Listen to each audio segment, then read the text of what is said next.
Assalamualaikum warahmatullahi wabarakatuh. Izin memperkenalkan diri, saya Ibnu Prastiawan, NPM 22430127 dari Prodi S1 Ilmu Komputer. Di sini saya akan menjelaskan materi mengenal apa itu Web3. Dan materi yang akan dibahas ada 4 materi, yaitu yang pertama pengertian Web3, kedua karakteristik Web3, ketiga mengapa Web3 penting, dan yang keempat kelebihan dan kekurangan Web3. Masuk ke materi yang pertama, yaitu pengertian Web3. Web3 adalah generasi ketiga dari jaringan internet di mana pengguna dan aplikasinya terkoneksi dalam sebuah ekosistem terdesentralisasi. Konsep Web3 berfokus pada ekosistem internet yang trustless dan permissionless. Dalam ekosistem ini, interaksi pengguna akan mengandalkan algoritma komputer tanpa perlu perantara pihak ketiga atau trustless dan permissionless, sehingga data pengguna terjaga. Masuk ke materi yang kedua, yaitu karakteristik Web3. Karakteristik Web3 sendiri ada 3, yaitu yang pertama terbuka, kedua trustless, yang ketiga tanpa izin. Karakteristik yang pertama yaitu terbuka. Jaringan ini dibangun dengan perangkat lunak open source atau sumber terbuka. Artinya, ini dikembangkan oleh komunitas pengembang yang kinerjanya bisa dilihat dan dijalankan dengan tampilan penuh. Lalu, karakteristik yang kedua yaitu trustless. Jaringan menawarkan kebebasan kepada pengguna untuk berinteraksi secara publik dan pribadi tanpa perantara yang membuat mereka beresiko. Lalu yang ketiga, tanpa izin. Siapapun, termasuk pengguna dan penyedia, dapat terlibat tanpa perlu izin dari organisasi pengendali.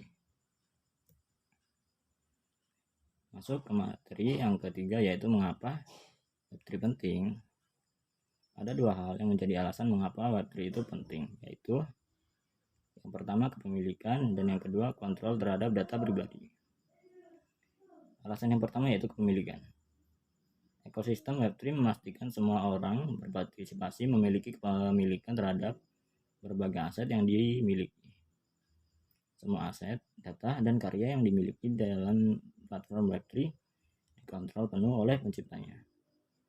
Yang kedua yaitu kontrol terhadap data pribadi. Tidak seperti era Web2, era Web3 tidak melakukan monetisasi terhadap data pribadi penggunanya. Platform dan aplikasi tidak mengetahui apa ataupun menyimpan data personal penggunanya.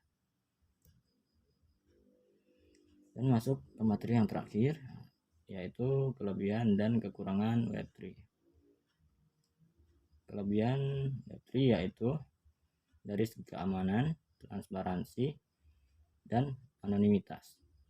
Jika Web2 hampir bisa merekam aktivitas kita, Web3 ini semuanya akan terenkripsi, seperti nama, email, maupun alamat atau tempat tinggal. Lalu kekurangan Web3. Web3 juga memiliki kekurangan, yaitu dapat digunakan sebagai media transaksi ilegal. Misalnya pencurian uang, sebab kita tidak dapat melacak identitas pelaku jika transaksi dilakukan melalui Web3.